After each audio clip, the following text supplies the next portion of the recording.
Hey everyone, welcome back to our channel app tutorial. In today's video, I'm going to show you how to delete your Agoda account. It's very quick and easy, so let's get started. First, open the Agoda app on your phone. If you don't have the app yet, you can get it from Google Play Store or the Apple App Store. Once you do that, on a screen you can see options like Home, My Trips, Deals, Cards and more. Tap on More, then all you have to do is go ahead and scroll down. At the end of the screen, you can find options like Settings, Information and Account Settings. Under Account Settings, you can see Delete My Account option.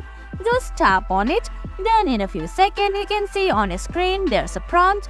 If you really want to delete your account and the details, just read the details and tap on Delete My Account. Then all you have to do is type in your password, or if you had signed up with Google or Facebook or Apple, just select one of those from the screen. Now tap on Continue, then select the Google account that you chose to create account with. Then go ahead and tap on Continue, then select Delete My Account, and there you go.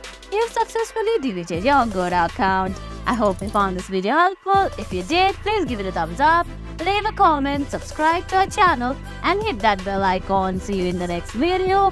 Thanks for watching.